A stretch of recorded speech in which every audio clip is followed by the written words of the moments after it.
আসসালামু আলাইকুম। হেলদি একটি সুগার ফ্রি পুডিং রেসিপি নিয়ে আপনাদের সামনে আবারও হাজির হয়ে গেলাম। তো যারা স্বাস্থ্য সচেতন অথবা যাদের শরীরে সুগার আছে তারা চাইলে খুব সহজেই তৈরি করতে পারেন মুখরোচকেই সুগার ফ্রি ব্রেড পুডিং। আর খেতে কিন্তু কোনো অংশে চিনি কিংবা কনডেন্স মিল্ক দিয়ে তৈরি করা পুডিংয়ের চাইতে কম না। তো বরাবরের মতো ভিউয়ার্সদের কাছে ছোট্ট একটি রিকোয়েস্ট থাকবে, যদি আমার আজকের এই sugar free bread pudding recipe আপনাদের ভালো লাগে অবশ্যই একটি লাইক দিবেন। আর যদি এই চ্যানেলটি নতুন ভিজিট করে থাকেন সাবস্ক্রাইব করে পাশে থাকা বেল বাটনটি বাজিয়ে দিবেন। তাহলে চলুন কথা না বাড়িয়ে শুরু করা যাক। তো পুডিংটা তৈরি করার জন্য প্রথমেই ক্যারামেলটা তৈরি করে নিতে হবে। এট ফার্স্ট আমি 1/4 কাপ চিনির মধ্যে দিয়ে দিচ্ছি 1 টেবিল চামচ পানি। তারপর আমি চুলার আঁচটা মিডিয়াম টু হাইতে করে এটিকে ক্যারামেল করে নিব। আর কোনো অবস্থায় ক্যারামেলটাকে অতিরিক্ত কালার কিংবা পুড়ানো যাবে না, এতে করে পুডিংটা খেতে তিতা লাগবে। তো এবারে আমি ক্যারামেলটা যে পাত্রে পুডিংটা তৈরি করব সেই পাত্রে ঢেলে নিলাম। তারপর আমি ঘুরিয়ে ঘুরিয়ে ক্যারামেলটা লাগিয়ে নিয়েছি। তো এটি সেট হতে হতে আমি পুডিংয়ের মিশ্রণটা তৈরি করে নিচ্ছি।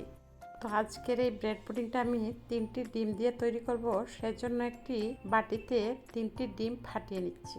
তো 3টি বড় সাইজের ডিমের জন্য আমি এখানে 2 পিস পাউরুটি বা ব্রেড ব্যবহার করব। তো এছাড়া আমি দিয়ে দিলাম আগে থেকে জাল করা 2 কাপ লিকুইড দুধ, আর এটিকে আমি 1.5 কাপ করে নিয়েছি। তারপর আমি 2 পিস পাউরুটি সাথে দিয়ে দিলাম 1 টেবিল চামচ গুঁড়ো দুধ। তারপর আমি একটি হ্যান্ড ব্লেন্ডারের সাহায্যে খুব ভালোভাবে সব কিছুকে ব্লেন্ড করে নিচ্ছি। তো প্রথমে বিটার স্পিডটা আমি লোতে করে দিয়েছিলাম, তারপর আমি হাইতে করে 2 মিনিটের মতো ব্লেন্ড করে নিয়েছি। আর দেখুন কতটা স্মুথ ব্লেন্ড করা হয়ে গেছে আমার পুডিংয়ের মিশ্রণটা। তো পুডিংয়ের মিশ্রণটা তৈরি করতে করতে আমার ক্যারামেলটা কিন্তু সেট হয়ে গেছে। এবারে আমি একটি ছাঁকনির মাধ্যমে পুডিংয়ের মিশ্রণটাকে ছেঁকে নিচ্ছি, যাতে দানাদার কিছু থেকে থাকলে সেটি ছাঁকনিতে আটকে যায়। এই পর্যায়ে আমি সুগার ফ্রিটা অ্যাড করে দিচ্ছি। তো আমি এখানে 2 প্যাকেট সুগার ফ্রি অ্যাড করে দিলাম। তো আপনারা আপনাদের পছন্দ মতো সুগার ফ্রিটা 3 অথবা 4 প্যাকেটও ব্যবহার করতে পারেন। তো আমি একটি চামচের সাহায্যে খুব ভালোভাবে ছেঁকে নিচ্ছি, যাতে দানাদার অংশটা ছাঁকনির মধ্যে আটকে যায়। তো পুডিংয়ের মিশ্রণটা স্মুথ হলে পুডিংটাও কিন্তু খুবই টেস্টি হয়। তো আমি চামচের সাহায্যে সুগার ফ্রিটা মিশিয়ে নিলাম। এবারে আমি একটি প্লেটের মাধ্যমে ঢেকে দিলাম। তো এই ক্ষেত্রে আপনারা চাইলে ফয়েল পেপারটাও ব্যবহার করতে পারেন। তো চুলায় আমি অলরেডি একটি পাতিল বসিয়ে একটি স্ট্যান্ড দিয়ে দিয়েছিলাম এবং স্ট্যান্ডের উপরে পুডিংয়ের পাত্রটা দিয়ে দিলাম।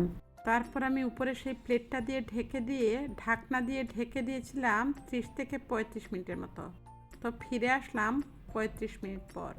তো যেহেতু অনেক গরম অবস্থায় আছে, আমি একটি চাকুর সাহায্যে প্লেটটাকে সরিয়ে নিয়ে চেক করে নিচ্ছি পুডিংটা জমেছে কিনা। দেখুন চাকুর গায়ে কিছু লেগে নেই, তার মানে পুডিংটা পারফেক্টলি হয়ে গেছে। তো আমি খুব সাবধানে পুডিংয়ের পাত্রটা নামিয়ে নিচ্ছি। তারপর আমি এটিকে নর্মাল টেম্পারেচারে 2 ঘন্টার জন্য রেখে দিয়েছিলাম।